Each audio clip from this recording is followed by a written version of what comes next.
આજે પ્રકટીકરણના આપણા અભ્યાસનો 76મો એપિસોડ છે અને 27 ઓગસ્ટ 2026 અને ગુરુવારનો આ નવો દિવસ પ્રભુએ આપણા જીવનોમાં બતાવ્યો છે.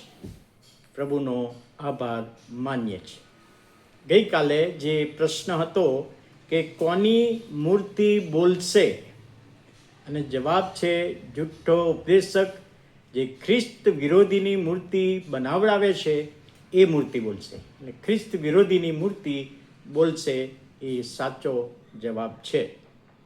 હવે પુનર્નિયમનું પુસ્તક 13મો અધ્યાય અને 1 થી 3 કલમનો સારાંશ હું કહું છું. તમે વાંચજો તમારા બાઇબલમાં કે યહોવાએ મૂસાની મારફતે આજ્ઞા આપી હતી કે જો તમારી પાસે કોઈક વ્યક્તિ મૂર્તિ વિશે બોલે અને મૂર્તિનો ચમત્કાર કરે તો એવા સમયે તમે મૂર્તિની પૂજા કરશો નહીં.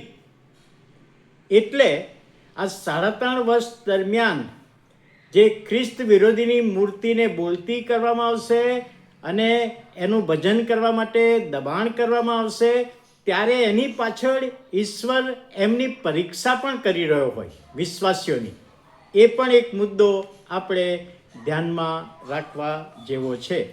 હવે જ્યારે અહીં આગળ પ્રભુનું વચન 13મો અધ્યાય 16 થી 18 કલમ 16 થી 18માં આપણે જોવાના છીએ. વળી નાના તથા મોટા, ધનવાન તથા દરિદ્રી, સ્વતંત્ર તથા દાસ, તે સર્વની પાસે તેઓના જમણા હાથ પર અથવા તેઓના કપાળ પર આ ખ્રિસ્ત વિરોધી છાપ લેવડાવશે. વળી જેને તે છાપ એટલે સ્વાપદનું નામ અથવા તેના નામની સંખ્યા હોય તે વગર બીજા કોઈથી કંઈ વસ્તુ વેચાતી લેવાશે નહીં, અને એવી ફરજ પાડશે. આમાં ચાતુર્ય છે, એટલે જે બુદ્ધિ છે તે સ્વાપદની સંખ્યા ગણે, કેમ કે તે એક માણસના નામની સંખ્યા છે, તેની સંખ્યા 666 છે. આ પ્રકટીકરણમાં લખેલું પ્રભુનું વચન 13મો અધ્યાય 16 થી 18. હવે જુઠ્ઠો ઉપદેશક અને ખ્રિસ્ત વિરોધી એ મૂર્તિનું પૂજા કરવા માટે દબાણ કરે છે, અને ખ્રિસ્તીઓ, વિશ્વાસીઓ અને યહૂદીઓ નથી માનતા એમની સતાવણી કરે છે. તો પછી આ જુઠ્ઠો ઉપદેશક અને ખ્રિસ્ત વિરોધી એક એવું આયોજન કરે છે કે આ લોકોને વધારે સતાવણી કેવી રીતે કરી શકાય, અને એ માટે આ ચમત્કારો કરીને મૂર્તિમાં પ્રાણ મૂક્યો છે, બોલે છે, તોય એનું ભજન કરતા નથી, તો બીજું શું કરી શકાય, અને એમનું આયોજન હતું. હવે સામાન્ય રીતે દરેક પ્રજા, દેશ કે લોકો માટે 3 બાબતો પર આધાર રાખે છે. કોઈ પણ દેશ, લોકો 3 બાબતો પર આધાર. પહેલી બાબત છે રાજકારણ, કે કોઈક એમના ઉપર સત્તા ચલાવનાર હોય, કોઈક નિયમો બનાવનાર હોય, કોઈક એમનું રક્ષણ કરનાર હોય. એટલે ખ્રિસ્ત વિરોધી એ રાજકારણમાં હતો તે વખતે, હશે. ધાર્મિક, દરેક પ્રજા, કોઈ પણ દેશ હોય પણ એક ધાર્મિક બાબતોમાં પણ માનતો હોય છે, ગમે તે ધર્મ પાળતો હોય પણ ધાર્મિક બાબતોમાં માનતો હોય છે, અને આત્મિક શાંતિ મેળવવા પ્રયત્ન કરતો હોય છે. તો આ જુઠ્ઠો ઉપદેશક એક ખોટો અને જુઠ્ઠો ફેક ધર્મ શરૂ કરાવશે. એક ધર્મ, વન રિલિજન, એટલે એ સત્તા એની પાસે હશે. તો આ 2 જણ ભેગા થઈને કહે છે કે હવે આ નાણાકીય સત્તા એ 3.5 વર્ષ દરમિયાન જે બધા દેશો પર જે અંકુશ ધરાવતો હશે, ધર્મ પર અંકુશ ધરાવતો હશે, 2 ભેગા થઈને કહેશે આપણે નાણાકીય વ્યવસ્થા આપણા કંટ્રોલમાં કરી લઈએ, આર્થિક બાબતો, આર્થિક કંટ્રોલ આપણા હાથમાં કરી લઈએ. અને આ 2 ભેગા થઈને એવું આયોજન કરશે કે દરેક વ્યક્તિ આ 666ની નિશાની પોતાના કપાળ પર કે હાથ પર લેવાની, અને જો ના લે તો એને દુકાનમાંથી કોઈ વસ્તુ ના મળે, કશું વસ્તુ વેચી ના શકાય, પગારે ના મળે, નોકરી ના કરી શકે. અને એ રીતે આ વિશ્વાસીઓ છાપ નહીં લે તો ભૂખે મરશે. આ એમનું આયોજન હતું. એટલે 666નું નિશાની લેવા માટે ઠરાવ બહાર પાડવામાં આવ્યો. રાજા છે, સત્તા કરશે, એમની પાસે સત્તા હશે કે દરેક વ્યક્તિએ પોતાના કપાળ પર અથવા પોતાના જમણા હાથ પર આ નિશાની લેવાની. એ નિશાની હશે તો જ દુકાનમાંથી માલ મળશે, તો જ તમે ખરીદ વેચાણ કરી શકશો, તો જ તમે બજારમાં જઈ શકશો, તો જ તમને નોકરીનો પગાર મળશે. એટલે આ યહૂદીઓ જે હશે અને જે વિશ્વાસીઓ હશે એ ના પાડશે કે અમે આવી છાપ લેવાના નથી,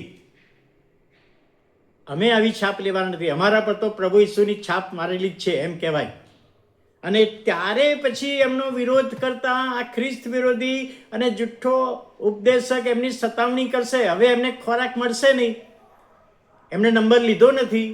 હવે 666નો નંબર એ શું છે?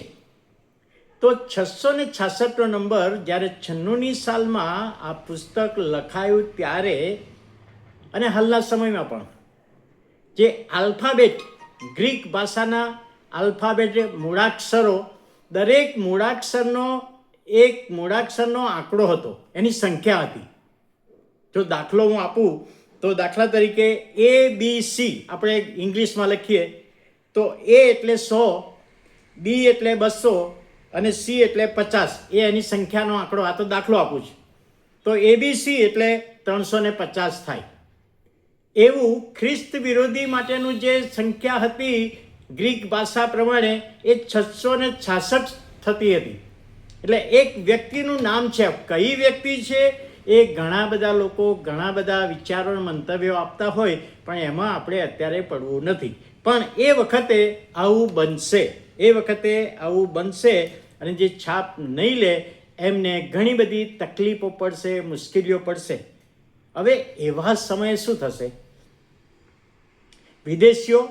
કેટલાક વિદેશીઓએ છાપ લઈ લીધી છે, એમને વાંધો નહીં આવે. વિદેશીઓ છે, ઈશ્વરમાં માનતા નથી, દેવદેવીઓમાં અને મૂર્તિમાં માને છે. પણ જે યહૂદીઓ હશે અને વિશ્વાસીઓ હશે આ છાપ નહીં લે. પણ કેટલાક વિદેશીઓ ઈસુ પર વિશ્વાસ કરતા હશે. બહુ ધ્યાનથી સાંભળજો. કેટલાક વિદેશીઓ ઈસુ પર વિશ્વાસ કર્યો છે, એ પણ છાપ નહીં લે. એટલે એમને તકલીફ તો પડશે, પણ અહીંયા જાહેરમાં એ લોકો નહીં આવે. પણ આ યહૂદીઓ, વિશ્વાસીઓ, એમને દુકાનમાં કશું વસ્તુ મળશે નહીં. એટલે વિશ્વાસ કરેલા આ વિદેશીઓ, ઈસુ પર વિશ્વાસ કરીને જીવતા હશે એ વિદેશીઓ કોઈક રીતે એમના સગાવાલા તરફથી એમને મળશે અનાજ પાણી, અને એ આ યહૂદીઓને આપશે. આ યહૂદીઓને છાના છપના આપશે, અંદર ખાને આપશે, લોકોને ખબર ના પડે એ રીતે. આ યહૂદીઓને આ વિદેશીઓ મદદ કરશે. એ વિદેશીઓએ ઈસુ પર વિશ્વાસ કર્યો છે, પણ એમના સગાવાલા તરફથી એમને અનાજ પાણી મળશે એવું આપણે માની લઈએ. અને એ વિદેશીઓ પેલા યહૂદીઓને મદદ કરશે. લો ભાઈ, તમને તો દુકાનમાં મળશે જ નહીં, તમે તો ઓપન થઈ ગયા છો, એટલે લો આ અનાજ પાણી તમે ખાઓ ને જીવતા રહો. અને 3.5 વર્ષ સુધી એમને એ રીતે આ વિદેશીઓ મદદ કરશે. એ બાબત આપણે જોઈ શકીએ છીએ. હવે મોટા ભાગના, એ લખ્યું છે, મોટા ભાગના નાના મોટા બધા જ છાપ લેશે એટલે એમનું જીવન નિર્વાહ ચાલશે. પણ આ વિશ્વાસીઓ છાપ નહીં લે, યહૂદીઓ છાપ નહીં લે, એટલે એમને તકલીફ પડવાની છે. એ બાબત આપણે જાણી શકીએ છીએ. હવે 666 એનો બીજો અર્થ સમજ કે 7 જેમ સંપૂર્ણતાનો આંકડો છે બાઇબલમાં, એમ 6 એ અપૂર્ણતાનો આંકડો છે. એટલે 666 એટલે અપૂર્ણતા પણ ગણી શકાય એક સમજ પ્રમાણે અને એક માન્યતા પ્રમાણે. તો આ અહીંયા આગળ પ્રભુનું વચન જે આપણને બતાવવામાં આવે છે 666ના કારણે. પહેલાં મેં એનું રેફરન્સ લીધું છે, પણ આજે વિગતવાર સમજાવું છું કે 666ના કારણે ઘણા બધા યહૂદીઓને મુશ્કેલી પડશે, વિશ્વાસીઓને મુશ્કેલી પડશે. પણ એવા સમયે પેલા વિદેશીઓ એમની વારે આવશે, વિદેશીઓ મદદ કરશે. એ રેફરન્સ આપણે આગળના હપ્તામાં જોવાના છીએ, પરંતુ આ સમજવામાં પ્રભુ સહાય કરે.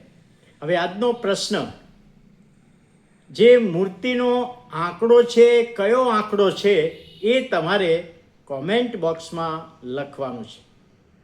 જે હાથ પર ને કપાળ પર નિશાની લેવાની છે, એ આંકડો કયો છે એ તમારે કોમેન્ટ બોક્સમાં લખવાનું છે. પ્રાર્થના કરીએ. પ્રભુ, અમે આભાર માનતા તમારા નામને ધન્યવાદ આપીએ છીએ. આજનું મનન શિક્ષણ સમજવામાં આત્માની દોરવણી આપો, સહાય પૂરી પાડો. ઈસુ પ્રભુના નામમાં સાંભળો, માન્ય કરો. આમેન.